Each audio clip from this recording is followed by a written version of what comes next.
Alright, salut tout le monde, bienvenue à un autre épisode du Resilient Fathers Club podcast. Aujourd'hui, on va parler de la game mentale d'un processus de transformation, à quoi que ça ressemble le premier stade versus quand on est plus loin dans le processus, quand ça fait plus longtemps qu'on est là-dedans, qu'on a atteint nos objectifs, peu importe où est-ce qu'on est rendu par rapport à ça, parce que ça change quand même assez drastiquement de la manière qu'on voit les choses, surtout une fois que c'est devenu plus notre routine de vie, notre nouvelle version de nous-mêmes.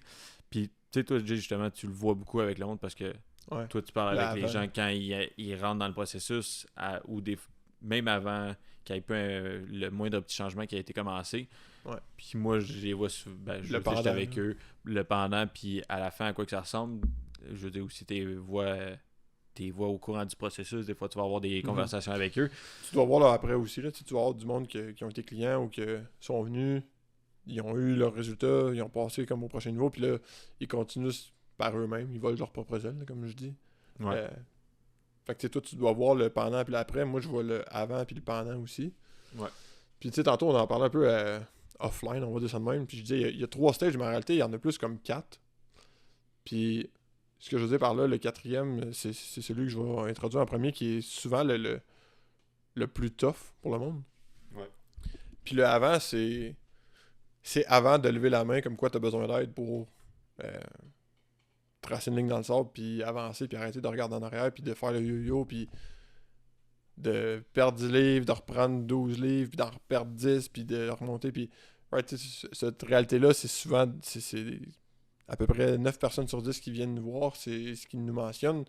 Ils ont eu des résultats, ils ont descendu un certain poids, ils ont remonté, puis là, ils savent plus quoi faire, puis ouais, ils sont un peu...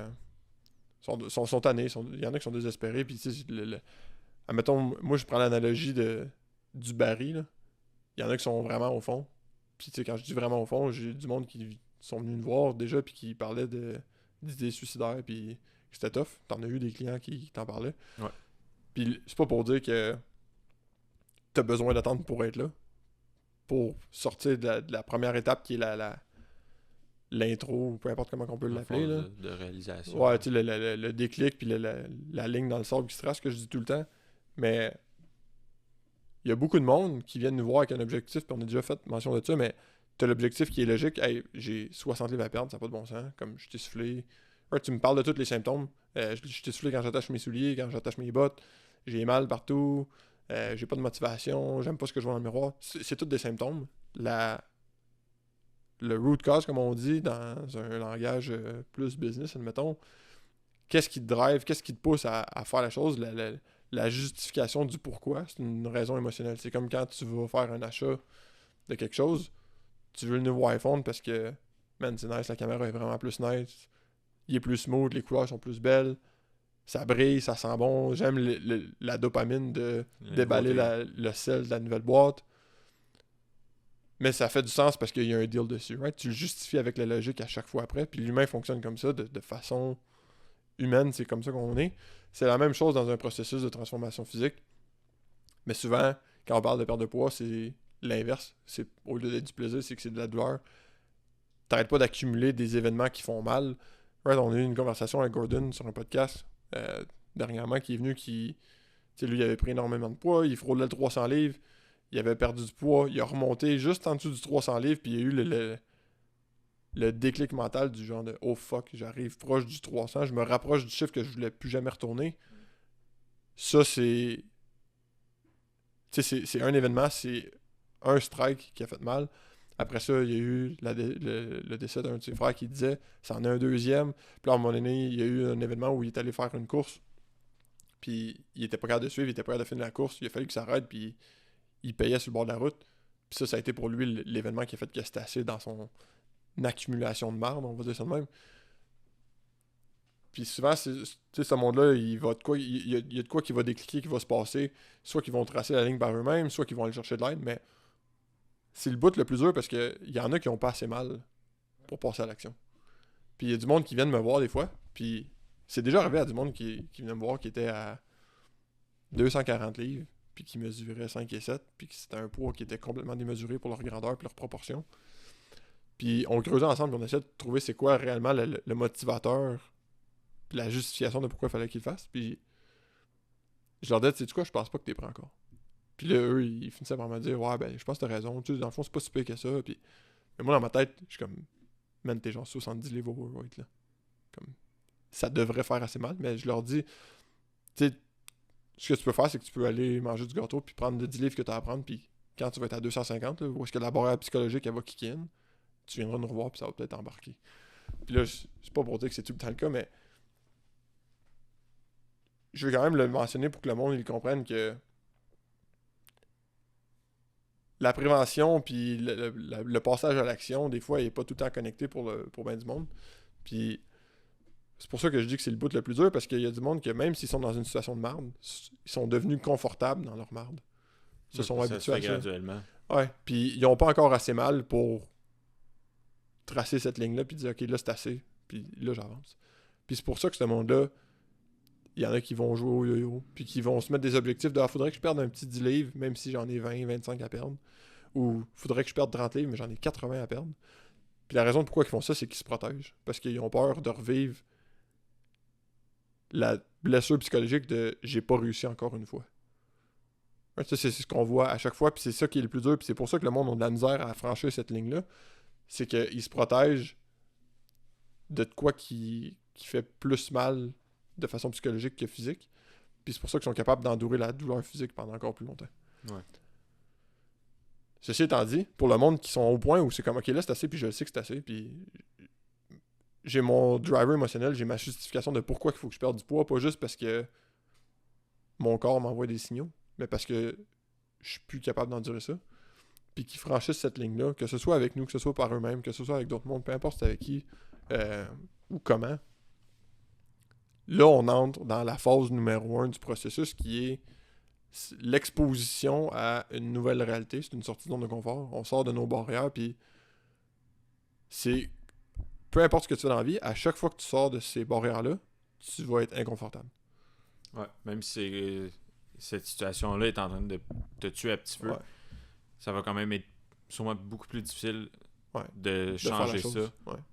Puis les choses qui vont t'amener en santé, qui vont te faire sentir mieux, ultimement, ça va être quand même très difficile de changer parce que... Mentalement, tu vas être ultra inconfortable. C'est ta réalité, c'est quelque chose que tu es habitué maintenant de vivre avec, puis c'est confortable même si c'est inconfortable en même temps. Si ça peut faire du sens. Puis il y a une phrase que j'utilise souvent puis que j'aime tout le temps dire, c'est on tolère qu'est-ce qu'on déteste pas. Fait que tant que tu détestes pas encore, ça a l'air harsh, mais tant que tu détestes pas la condition que tu es en ce moment, est-ce que tu vas dans le miroir? Tu vas le tolérer. Comment tu te sens? Il y en a qui disent aussi ce qu'on change pas, on choisit, si je me trompe pas. Ouais. Fait que des fois, c'est ça. Tu choisis de rester là. Malheureusement, des fois, les humains, on est de même. Dans d'autres épisodes, j'arrête pas de niaiser que moi, j'attendais tout le temps dernière minute pour aller prendre l'autobus ou j'attendais tout le temps dernière minute pour étudier pour un examen. On est de même, beaucoup d'humains vont avoir cette tendance à faire les choses comme ça dernière minute jusqu'à temps que ça presse.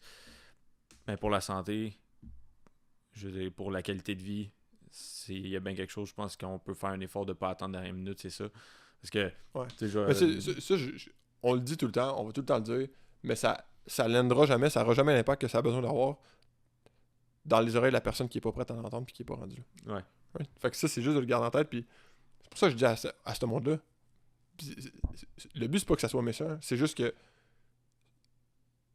on a beau dire toutes les choses de la bonne façon, de dire les choses qui ont besoin d'être entendues, ils sont pas rendus là. Fait que c'est pour ça que je leur dis, accélère ton processus, va manger du gâteau, là, va le prendre ton 10 livres, puis rendu là, tu réécouteras ça, puis je te dis, ça va lander comme une tonne de briques.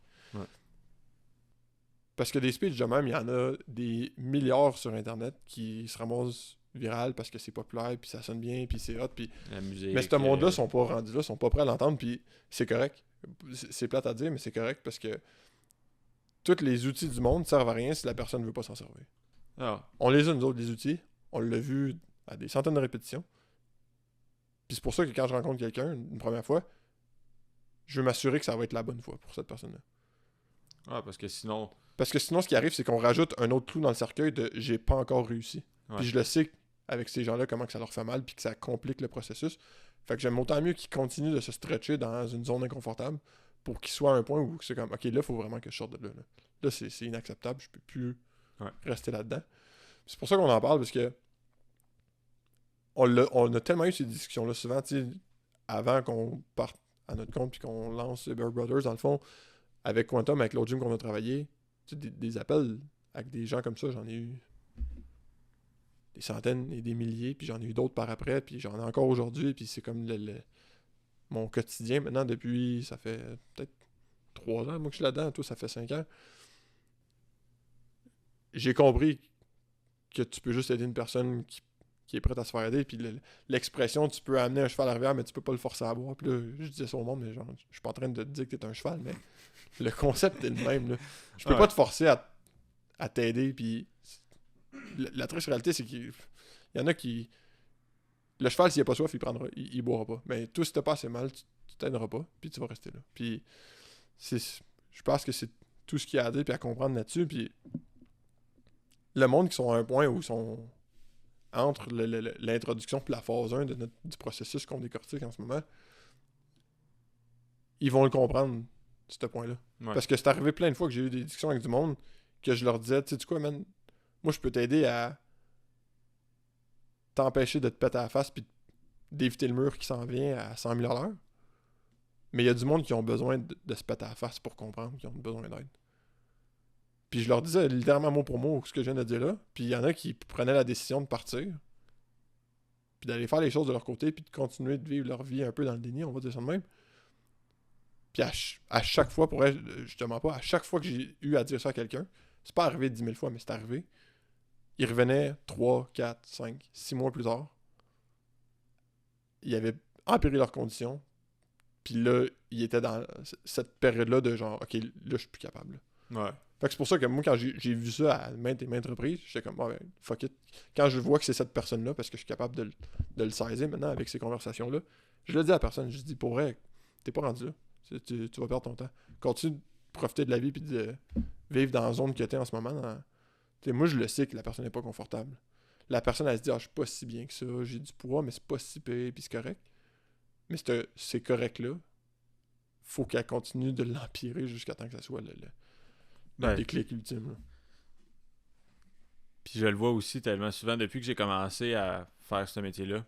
Tu veux pas, je vais à des parties avec des jeunes, des parties de famille, peu importe c'est quoi la situation, le contexte social. Puis là, justement, les gens qui savent que je suis entraîneur ou peu importe, ils vont venir me voir. Hey, c'est quoi que je dois faire pour perdre du poids? Ouais. Puis il y en a tout plein que je leur dis même chose. Ça sert à rien. La réalité, c'est qu'il y a tous les trucs possibles. On sait tout c'est quoi qu'on a à faire. Mais en ce moment, si la première chose que tu me dis, c'est mais je veux pas faire ci, tu sais, admettons, je serais pas prêt à peser ma bouffe, je serais pas prêt à aller plus que 3 fois au gym semaine, ou je serais pas prêt à faire du cardio. Tu sais, si t'es pas prêt à faire toutes ces choses-là, ben pourquoi tu me dis. Ouais, viens pas me demander des conseils. Je veux dire, on perd notre temps en ce moment. Ouais. Les deux. Puis c'est vraiment pas sous forme de prétention que je dis t'es pas rendu là pis t'as pas assez mal. C'est juste, on l'a tellement vu que moi, je le vois un peu comme de la prévention, de te laisser aller et de continuer les choses comme tu les vis. Comme je dis, c'est pour éviter de rajouter une blessure psychologique de t'as pas encore réussi une fois. Parce que on en a eu du monde qui sont venus nous voir que ils ont essayé à plusieurs reprises puis sont à un point où leur problème, c'est pas la confiance envers le service, c'est pas envers l'équipe, c'est envers eux-mêmes. Ils se font même plus confiance pour essayer de s'améliorer. Puis ils font juste abandonner leur situation. Ouais. Puis ça, c'est quand t'es là, t'es au fond du baril, puis je peux pas te décoller du fond, là. Ouais, genre, mes capacités sont limitées à te motiver puis à t'engager psychologiquement dans un processus de transformation. Fait que c'est pour ça que je suis capable de gager t'es où à peu près dans le baril quand on se parle. Puis si je vois que t'as besoin de redescendre un peu plus vers le fond, je vais te laisser descendre. Puis si je vois que c'est là que c'est le temps de passer à l'action, je vais l'entendre. Puis souvent, le monde, c'est franc, là, c'est comme, non, man, genre, c'est assez, il faut que ça bouge. Puis là, ce monde-là, c'est là que ça se passe, puis c'est souvent avec eux. En fait, c'est tout le temps avec eux qu'on a eu plus belle transformation, puis c'est pour ça qu'on est capable d'en poster à chaque semaine à plusieurs reprises, c'est parce que on sait qui qu'on peut aider, puis on met notre focus sur les gens qu'on peut aider, puis c'est pas en train de dire, genre, on veut pas aider tout le monde, puis c'est pas ça, c'est juste qu'il y a du monde ils perdent leur temps, puis si on les laisse s'enrouler dans le processus, ils prennent la place de quelqu'un qui en a peut-être de besoin. Ouais. Ben, je veux dire, toutes les plus belles transformations, les plus belles. C'est parce que Les c'est pas juste plus- l'avant-après la photo. Là. Ça, c'est... Exact, c'est ça, le processus comme tel, tout ce qui se passe behind the scene, que avec une photo, on n'est pas capable de le voir. Ouais, ouais. Je vais pas dire les plus belles, mais les plus simples, Ouais. d'un certain point. C'est justement, c'est ça, c'est les gens qui étaient rendus à un point. Autant en prise de masse qu'en perte de poids, c'est sûr que c'est plus fréquent en perte de Ouais, c'est plus poids. flagrant en perte de poids. Là. Mais il y en a aussi beaucoup en prise de masse. Exemple, moi quand j'ai commencé à m'entraîner, je voulais prendre la masse parce que je voulais impressionner les filles au secondaire parce que Ouais, j'étais petit. on couvrait des insécurités à chaque fois.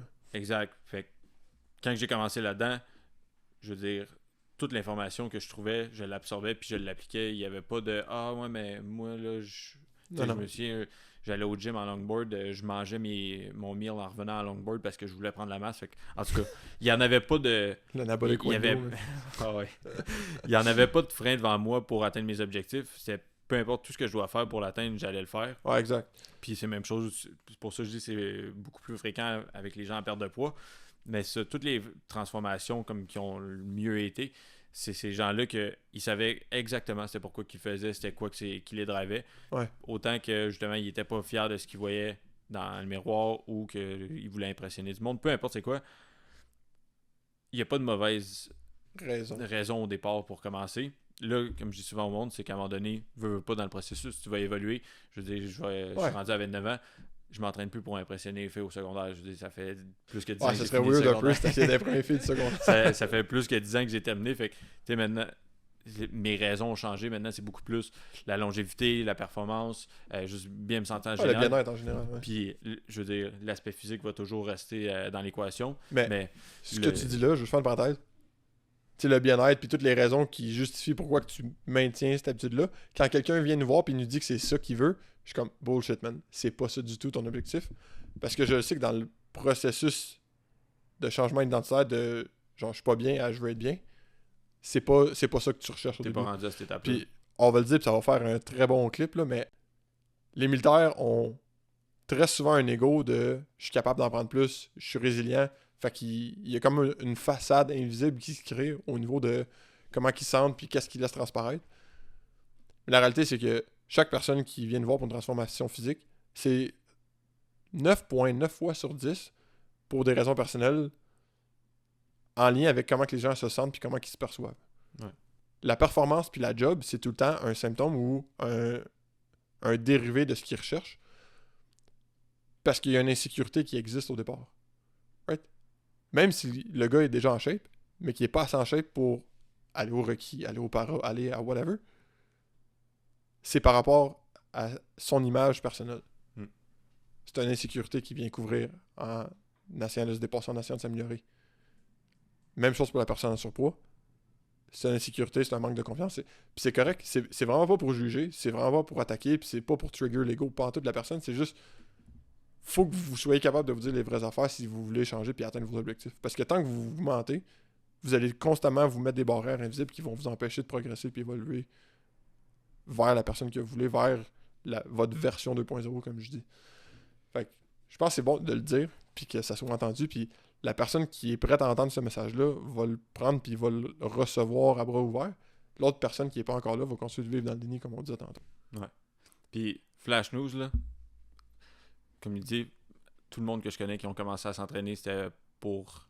C'était pas pour la santé, là. C'était, je veux dire, à 15-16 ans, t'as pas la santé en tête. C'est une insécurité quelconque, peu importe.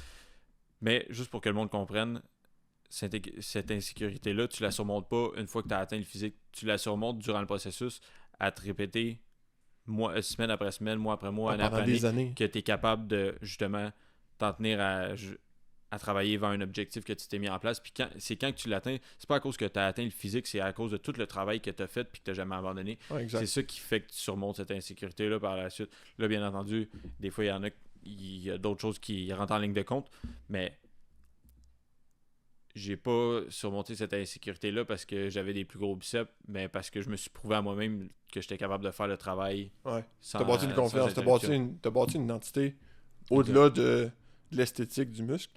Puis c'est correct. Comme, pour vrai, c'est 100% correct que ce soit le physique, votre driver, puis comment vous vous sentez.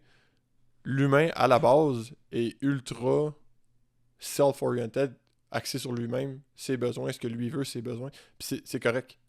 C'est correct, c'est pas égoïste, puis c'est pas superficiel. Ça part de là. Puis moi, j'ai bâti la confiance en m'entraînant. T'as bâti la confiance en t'entraînant. Puis ça a découlé dans toutes les autres sphères de notre vie. Puis la dernière chose que je vais dire par rapport à ces phases-là du processus qu'on mitraille depuis tantôt parce que c'est le plus important, à chaque fois que tu repousses la décision de passer à l'action ou le moment que tu vas passer à l'action, tu es en train de te conditionner à dire que c'est correct de repousser, puis de mettre ça de côté, puis d'attendre. Puis à chaque fois que tu fais ça, tu es en train de je vais pas dire, c'est pas un mot, mais en fait, tu te priorises pas, puis tu te prends pas au sérieux. Puis quand la priorité numéro 1 dans ta vie, c'est pas toi, tout le reste est impacté. Puis moi, je dis ça, je le dis à ma blonde, puis c'est la même chose avec ma famille, puis avec toi, mais ma priorité numéro 1, c'est ma santé, mon bien-être, comment je me sens, puis comment je peux performer. Comme ça, je peux être à hauteur des attentes de tout mon monde, puis je peux remplir mon rôle dans toutes les sphères de ma vie, que ce soit comme papa, comme chum, comme ami, comme frère, comme collègue de travail, whatever. Si moi, je suis pas capable d'être à 100%, tout le reste est affecté. Fait que, arrêtez de repousser, puis commencez juste à le voir de cette façon-là. Puis je vous le dis, si cette perspective-là, c'est un eye-opener pour vous autres, le reste va découler graduellement, puis ça va prendre son temps, puis c'est correct, mais on n'a pas tout le temps raison en vie, mais par rapport à celle-là, on l'a vu maintes et maintes fois que c'est la bonne perspective à avoir. Admettons qu'on transitionne vers la deuxième partie qui est le pendant. Right, le monde, ils ont franchi cette ligne-là de passer à l'action, puis ils sont prêts à faire ce qui doit être fait. Ce qu'on disait tantôt, on en a parlé un peu là, avant l'épisode, mais il y a plein d'intensités qui vont varier de personnalité. T'as du monde que ils vont vouloir devenir coach, un peu comme toi, parce que c'est devenu leur vie, c'est une piqûre. Puis t'en as d'autres pour qui c'est juste comme, ils réalisent tous les bienfaits que ça amène. Puis à travers ça, c'est un peu un spectrum de à quel point que c'est intense pour toi, cette piqûre-là, de l'entraînement, du bien-être, de la santé, de l'activité physique, de ce que tu vois dans le miroir, de la confiance, de peu importe c'est quoi la chose que tu vas rechercher avec l'entraînement. Ouais. Toi, t'es devenu coach. Ouais. Ça a été, je pense que ça a été la piqûre ultime. Tu veux en parler un peu de cette phase-là, parce que c'est plus toi qui la vois justement avec les clients. Ben, j'ai toujours été quelqu'un, tu sais, j'ai toujours aimé ça, aider le monde, puis j'aime encore le sentiment de voir les personnes justement changer leur vie pour le mieux, puis quand ils ont ces réalisations-là durant le processus, que genre, l'évolution okay, du Pokémon. Ouais, ben, un peu. Tu sais, ils voient, c'est comme, ok, finalement, c'est cool, puis c'est parce que aussi, j'aime ça montrer au monde que ça n'a pas besoin d'être extrême, puis de vivre le calvaire. Je veux dire, ça fait 13 ans maintenant que je m'entraîne, 13-14 ans. Puis autre que quand j'étais dans des préparations de compétition, là, je veux dire, ma vie était pas. Ça fait pas 13-14 ans que ma vie est misérable à manger du poulet sec puis tout. Fait que juste amener ces réalisations-là au monde, puis aussi comment on se sent bien par la suite. Puis comme j'ai dit, une fois que tu passes les insécurités que tu avais au départ ou peu importe, que t'acceptes, là, la nouvelle personne que tu vas devenir, puis tu fais souvent les gens à la version 2.0, c'est vraiment cool de voir un humain, quelqu'un, puis aussi que tu développes une certaine relation avec, passer ce processus-là, puis devenir une nouvelle personne, parce que j'aime tout le temps ça.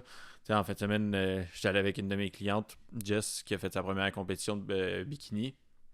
Ça fait plus que 2 ans là, qu'on travaille ensemble, puis j'ai envoyé la photo, puis j'avais comme quasiment le moton en gorge parce que je voyais sa photo du départ versus sa photo en fin de semaine avec le tanning puis tout. Mais autre que le physique, j'étais là, c'est ça que j'ai dit, c'est pas pantoute la même personne. Là. Ouais, puis c'est un bon exemple parce que cette fille-là, je me souviens, je l'avais rencontrée en premier lieu avant qu'elle embarque dans le service. Ouais. Puis, c'est personnel, puis je dirais pas tout ce qu'elle disait, mais moi, j'ai vu l'avant-après physique, mais juste le psychologique, là, comme comment tu me parles de comment qu'elle est aujourd'hui, versus comment qu'elle me parlait quand on s'est rencontrés, ça fait 2 ans. Un peu plus que 2 ans. Un peu plus que 2 ans. Tu sais, c'est fou parce que c'est une personne complètement différente qui est plus en contrôle, pas juste de son poids puis de sa santé, mais de sa tête aussi. Puis c'est surtout ça que, tu sais, nous autres, de notre perspective, ce qu'on trouve le plus malade, parce que on accompagne le monde dans ce processus-là, puis c'est ça qui fait vraiment la différence, puis c'est ça qui fait que la job est malade, parce que le monde, il voit des photos de transfo avant, après, passé, puis ils se disent, ah, c'est du marketing, c'est tel quel, mais il y a un autre côté de la médaille complet à tout ça, là, que le monde ne réalise pas. Ben, c'est parce que aussi, c'est quand tu passes le processus. C'est pour ça que je dis tout le temps au monde, à un moment donné, l'entraînement, la nutrition, ça va devenir maîtrisé, puis ça va devenir il y a tout le temps cette phase-là, comme pas de régression, mais la drop de motivation, tout, parce que là, Ouais. c'est comme, c'est plate, parce que justement, c'est rendu trop facile, entre Ça, c'est guillemets. le dernier stage. Là. Mais là, c'est pour ça que je dis au monde, c'est pour ça qu'il faut que tu commences à un moment donné à apprécier la personne que tu es, l'énergie que ça t'amène, le focus mental que tu as, Ouais. puis tu sais, juste le bien-être, ta qualité de vie en général, parce que c'est ça qui va carry sur le restant de tes jours, sur C'est comme les ça que tu vas années. pouvoir le maintenir. Ouais. Puis oui, à un moment donné, tu vas pouvoir te mettre d'autres objectifs physiques. À un moment donné, tu vas dire, justement, je veux faire une compétition de bodybuilding, je veux faire un marathon, Performance, tu sais, whatever, c'est quoi que tu vas vouloir te mettre en place pour te garder, te mettre un autre objectif pour te driver. Mais il faut pas que tu oublies que, je dis tout le temps au monde, le but ultime, c'est d'être en santé puis performant le restant de nos jours.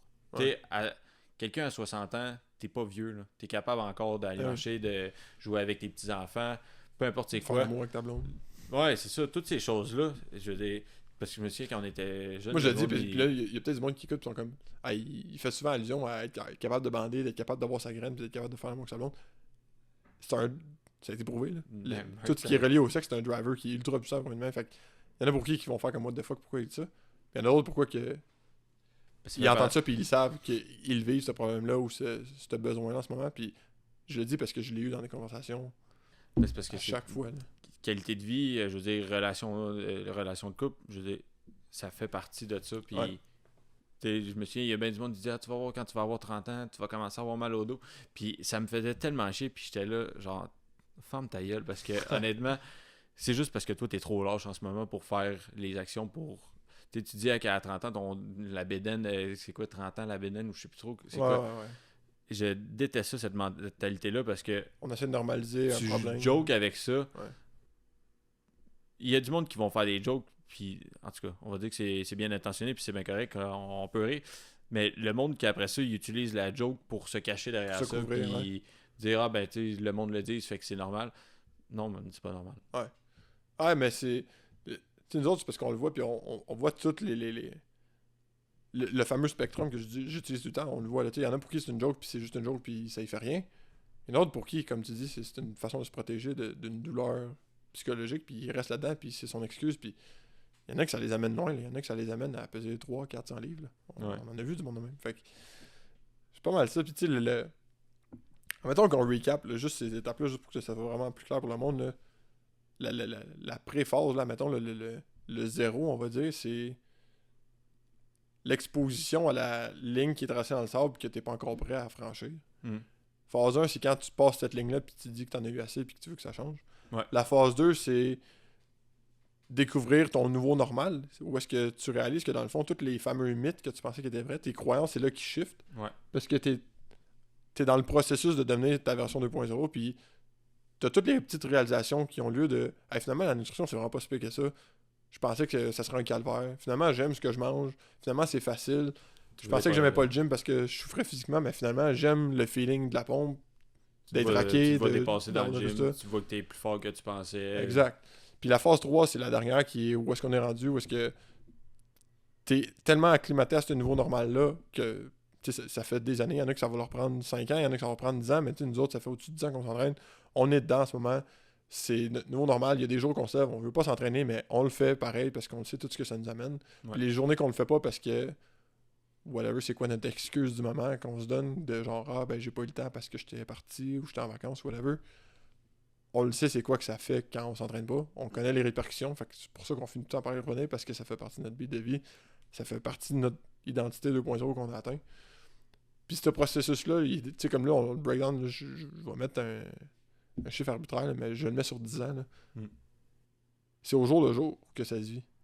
Puis les gens qui sont à l'étape 0 ou 1, puis que ce soit 20 ou 80 livres à perdre ou plus, faut juste que tu sois réaliste avec toi-même et que tu sois capable d'être honnête, de te dire combien tu as réellement à perdre, juste pour être aligné avec la vérité. Après ça, tu mets ça de côté, puis après ça, comme on dit tout le temps, c'est une journée à la fois. Ouais. Le défi, c'est de progressive overload chaque journée à partir de où est-ce que t'es pour que dans 10 ans, tu sois mieux. Ouais, exact. j'ai déjà utilisé l'exemple, puis je leur dis, il y en a pour qui sont jamais allés au gym, qui savent pas par où commencer. Faites juste avoir l'habitude de vous lever, prendre votre char, aller au gym. Que ce soit une semaine, 2 semaines. Puis après ça, graduellement, on va rentrer dans le gym. Graduellement, on va aux toilettes dans le gym. Graduellement, on s'assied sur une machine dans le gym. Puis dans 1 an, ben, vous allez peut-être faire 2 workouts, 3 workouts par semaine. Puis vous allez avoir perdu du poids. Puis le but, c'est de mener ça. Puis des petits pas de façon incremental, dans le fond, c'est on augmente graduellement un petit pas à tous les jours.